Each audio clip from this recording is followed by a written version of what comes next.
الحمد للہ وکفا وسلام علی عبادہ الذین اصطفیٰ اما بعد فبسم اللہ الرحمن الرحیم۔ حضرت احمد حرب رحمۃ اللہ تعالیٰ علیہ کا ذکر خیر میں نے غالباً 2-3 دن آپ کی خدمت میں پیش کیا ہے۔ اب چونکہ انہوں نے نام ان کا لے دیا تو ویسے تو میرا خیال ہے میں نے وہ ختم باتیں کسی حد تک کر دی تھیں، لیکن میں 1-2 باتیں میرے ذہن میں آ رہی ہیں جو غالباً میں نے آپ کو نہیں سنائی۔ احمد حرب رحمۃ اللہ تعالیٰ علیہ کوئی سال تک رات کو سوتے نہیں تھے اور عبادت کرتے رہتے تھے۔ صبح دم کچھ تھوڑا سا قیلولہ، دوپہر کو 1-2 گھنٹے فرماتے۔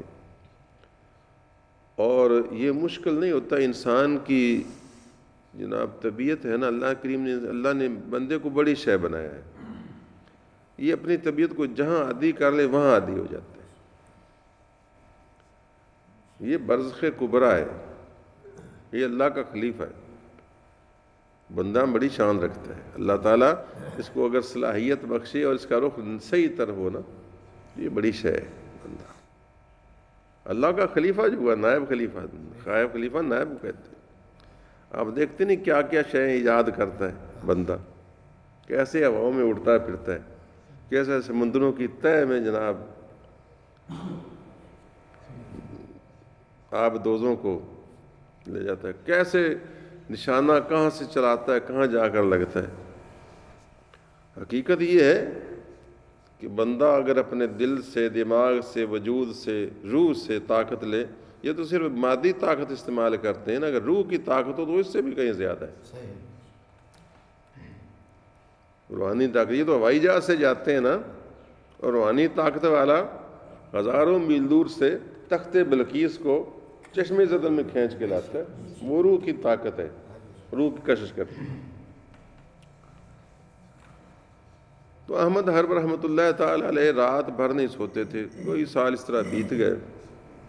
کسی دن کسی خادم نے، خدام نے، دوستوں نے عرض کیا کہ آپ کو تھوڑا بہت رات کو نیند آرام کر لیا کریں، اتنی مشقت جو آپ راہ خدا میں برداشت کرتے ہیں تو یہ تو حد سے زیادہ ہے، اپنے وجود کو تباہ و برباد کر دینے والی بات۔ تو آپ نے فرمایا بھائی نیند آتی نہیں۔ انہوں نے کہا کیوں نیند نہیں آتی جی؟ فرمایا اس لیے کہ جس شخص کو یہ یقین ہو کہ جہنم دہکائی جا رہی ہے، دہکانا جانتے ہو، جس طرح پٹھی کو تیز کرتا ہے نا وہ دے کر، اور یہ حدیث کے لفظ ہیں کہ جہنم دہکائی جا رہی ہے دن بدن۔ جس کو یقین ہو کہ جہنم دہکائی جا رہی ہے اور جنت سجائی جا رہی ہے، اور جنت کا حسن کیا بات ہے، قرآن کریم نے اس کو بیان کیا، بندہ حیران رہ جاتا ہے۔ عجیب تصور کی دنیا ہے کہ آپ پھل توڑیں گے تو وہاں پھر نمودار ہو جائے گا، جی ارادہ کریں گے تو وہ ٹوٹ کر آپ کے سامنے آ جائے گا رکابی میں، جی کھائیں گے تو پسینہ آئے گا، ڈکار آئے گا، ختم نہ پیشاب نہ قضائے حاجت۔ تو جس طرح پچھلے دنوں میں نے بات سنائی تھی محمد بن اسلم توسی کی کہ اس نے کہا حور کہ 500 سال سے آپ کے لیے سجایا جا رہا ہے اور آپ سوئے بیٹھے، اتنے عرصے سے مجھ کو سجایا ہی جا رہا ہے، سبحان اللہ و بحمدہ۔ اور یہاں تو 5 منٹ میں عورت جو پارلر سے نکلتی ہے تو چال نہیں چلی جاندی، ایڈی سونی بن کے نکلتی ہے رگل جہی۔ تو جس کو 500 سال سے اللہ تبارک و تعالیٰ سجا رہا ہے، وہ حور کا حسن و جمال کہاں پہنچا ہوگا؟ تو تم سو رہے ہو۔ تو میرا مطلب ہے کہ اس طرح جہنم دہکائی جا رہی ہے، جنت بس سجائی جا رہی ہے۔ فرمایا جس کو پتا ہو کہ جہنم دہکائی جا رہی ہے اور جنت سجائی جا رہی ہے، اور اس کو پتہ نہیں کہ میرا ٹھکانہ کون سا ہے، کہ میں نے ادھر جانا ہے کہ ادھر جانا ہے، کیونکہ وہ خوف کی انتہا کی چیز ہے اور یہ شوق کی انتہا کی چیز ہے۔ تو جو اتنے خوف اور اتنے شوق کے درمیان گھرا ہوا ہو، اس کو نیند آ سکتی ہے، کیونکہ شوق بھی نیند نہیں آنے دیتا، اور خوف بھی نیند نہیں آنے دیتا۔ آپ نے دیکھا بچے ساری عید کی رات سوتے ہی نہیں ہیں، ہمارے دور میں تو تھا پتہ نہیں، ہمیں جس بچپن میں جب چھوٹے چھوٹے تھے نا تو رات کو ہی وہ کپڑے، کئی تو بچے چھوٹے تو کپڑے لے کر ہی سوتے ہیں چار پائی پر نا، جتی سرانے جڑی نویں لا کے دیتی ہوں ابے نے، ایڈے ایڈے بچے تو وہ شوق کے مارے جوتا بھی اپنی چار پائی پر رکھ کر سوئے ہوتے ہیں، اور بڑی مشکل سے ماں سلاتی کہ سو جاؤں، پھر سویرے اٹھ کے عید کرنی۔ تو شوق کے مارے بھی بندے کو نیند نہیں آتی۔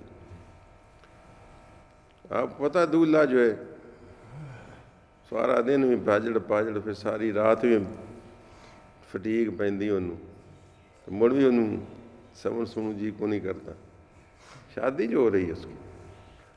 تو فرمایا جس کو شوق اتنا ہو دلایا جا رہا ہو اور خوف اتنا دلایا جا رہا ہو تو، اور پتہ نہ ہو کہ میں نے دوزخ میں پھینکا جانا ہے کہ جنت میں جانا ہے، اس کو نیند کیسے آ سکتی؟ تو یہ ایک بات اور بطور تحفہ ان کی قبول فرمائے۔ ان کے بعد حضرت حاتم اصم رحمۃ اللہ تعالیٰ علیہ کا ذکر خیر فرید الدین عطار نے کیا ہے۔ ظاہر نام حاتم تھا، حاتم ایک سخی سردار بھی ہوا ہے طائف کا، جس کا پرانا حدیثوں میں ذکر بھی آتا ہے۔ مسلمان نہیں ہو سکا تھا، اس کا بیٹا ادی بن حاتم وہ مسلمان ہو گیا تھا، اس کی بیٹی مسلمان ہو گئی تھی۔ ویسے سخی تھا لیکن وہ اسلام سے پہلے ہی رخصت ہو گیا دنیا سے، بس حضور صلی اللہ علیہ وسلم اس کی تعریف کی سخاوت کے لحاظ سے۔ طائف کا شخص تھا، بنو طے قبیلے کا۔ ایک تو وہ تو حاتم تھا نا، صرف نام آدم، اس کا نام بھی حاتم تھا، اور یہ بزرگ اصم کہلاتے تھے، اور اہل تقویٰ کے بڑے پیر و پیشوائے حضرت شفیق بلخی، جن کا ذکر میں آپ کو کہیں پہلے سنا چکا ہوں، ان کے یہ مرید تھے۔ اور احمد خضر وہ ایک بزرگ ہیں، ان کا آگے کہیں ذکر آئے گا، یہ ان کے مرشد تھے، اور بہت سارے ان کے چاہنے والے جاننے والے تھے، اس حد تک کہ حضرت جنید بغدادی رحمۃ اللہ تعالیٰ علیہ فرماتے ہیں کہ ہم حاتم اصم کو صدیقین میں شمار کرتے ہیں۔ صدیقین وہ ہیں جن کا انبیاء کے بعد رتبہ ہے، انبیاء تو سارے ہی صدیق ہوتے ہیں، نہیں سمجھ، انہ کان صدیقا نبیّا، نبی تو سارے ہی صدیق ہوتے ہیں، ہر بی نے ایف تو کیا ہوتا ہے نا، لیکن جو اس کے نبیوں کے بعد جو مرتبہ ہے صدیقین کا، جس طرح ابو بکر صدیق ہیں، ان کے سردار، یہ صدیقوں کے بھی سردار ہیں۔ تو اور بھی اولیاء اللہ صدیقین میں ہیں، جو اپنے قول میں، عمل میں، اخلاص میں انتہا کو پہنچے ہوئے۔ حضرت جنید بغدادی جیسے شخص کہتے ہیں کہ ہم حاتم اصم کو صدیقین میں شمار کرتے تھے۔ تو اصم ان کو اس لیے کہتے ہیں کہ یہ اصم کہتے ہیں بہرے کو، بولے نو، تو ان کو حاتم اصم کہا جاتا ہے، الف صاد میم، اصم، سمم بکمن، اس کی جمع سمن۔ تو اصم اس لیے کہتے تھے کہ ٹھیک ٹھاک تھے، بولے نہیں تھے، مزے کی بات ہے کہ بہرے نہیں تھے، بولے تھے نہیں اور بولے کہلواتے تھے۔ اس کی وجہ یہ بنا تھا کہ جہاں قیام پذیر تھے، جس حجرے میں جہاں رہتے تھے، تو ایک محلے کی عورت ان کے پاس کسی دعا کے لیے، تعویذ کے لیے، دم کے لیے آئی، تو بیٹھ کر اپنی وہ دکھڑا سنا رہی تھی کہ اچانک بندہ جو ہے اس کی ہوا جو تھی نا وہ نکل گئی، اس کی آواز آئی تھوڑی سی، اور وہ عورت شرمندہ سی ہو گئی۔ بندہ ظاہر ہے بندے کو شرمندگی تو ہوتی ہے، تو آپ نے فوراً ہی یہ سوچ کر کہ اس بیچاری کو شرمندگی ہوئی، تو وہ جو کہہ رہی تھی تو آپ کہنے لگے کہ ذرا اونچی آواز سے بولو، کیا کہہ رہی ہوں میں، ذرا کانوں سے مجھے نا دقت ہوتی ہے سننے میں، ذرا اونچی آواز سے کہو کیا کہہ رہی ہو۔ تو اس نے سمجھا کہ ان کو سنائی نہیں دیتا شاید، میں تو اتنا بہت اونچی گل سنا رہی سا، تو اس نے پھر اونچی آواز سے بات کہی، اور اس کا وہ جو شرمندگی تھی نا وہ جاتی رہی کہ خیر میری جی نہیں منہ دی گل ایڈی اونچی نہیں سنی تھی، دوجے منہ کی گل کتوں سنی ہونی ہے، تو وہ تسلی ہوگی اس کو. تو اس کی شرمندگی دور کرنے کے لیے بولے بن گئے. اب وہ سنا کر اپنی بپتا چلی گئی اور آپ نے اس کے لیے دعا کر دی. اب وہ چونکہ محلے میں رہتی تھی تو اگر آپ دوبارہ بحال ہوتے اسی طرح تو کہیں نہ کہیں بیچارے کو خبر تو مل جاتی. وہ کہتی تو تب بولیں دعا ہوا کہ نہیں تو چنگے بھلے نا. اس وجہ سے آپ پھر وہ باقی بولے ہی بڑے رہے کافی عرصہ تک، کہ اکثر لوگوں کو آج یہی تاثر ملتا کہ یہ اونچی آواز سے سنتے ہیں. مثلا کوئی اور بھی آیا تو کہتا ذرا دوبارہ ذرا اونچی آواز سے بات کرو، تو دوبارہ یہ کہہ دینا کہ ذرا اونچی آواز سے بات کرو، کوئی گناہ تو نہیں نا. ہاں. تو جب تک وہ عورت زندہ رہی وہ اسامی بنے رہے. دیکھو کتنا دلوں کا پاس رکھنے والے لوگ، ہم کس طرح دل دکھا دیتے ہیں. پتہ نہیں اب قاری صاحب کا بھی دل دکھا بیٹھا ہوں کہ نہیں. اچھا چلو، بس ہمیں کوئی طریقہ نہیں آتا. ویسے ان بزرگوں کو شاید یا یہ ہے کہ ان کی یہ چند باتیں ساری باتیں کہ شاید اس طرح نہ ہوں. تو کئی مرتبہ تو میں بھی دل جوئی کرتا ہوں مختلف طریقوں سے، کئی مرتبہ دل شکنی بھی کر بیٹھتا ہوں. کیا کیا جائے؟ یہ جو ہوتا ہے نا، اصل میں وہ میرے خیال پھنسے ہوئے نہیں تھے، انہیں مدرسے نہیں بنائے وصل. ہاں ہاں یہ جڑا کھکڑیاں ٹھیکیداری جڑی ہوندی نا یہ بڑی اوکھی ہوندی.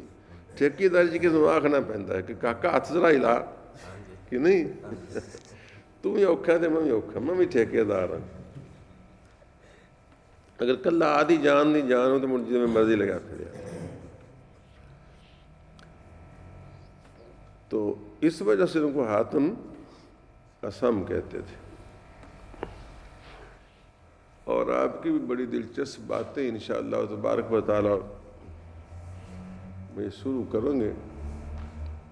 آپ کو پہلے نماز کے مسائل میں بتائیں اور احمد حرب کی بات بھی سنائیے، اور یہ ان کے بھی ذکر 2 4 5 باتیں تو ہو ہی گئی ہیں نا. اللہم صلی وسلم وبارک علی سیدنا مولانا محمد النبی الامی وعلی آلہ وصحبہ وبارک وسلم.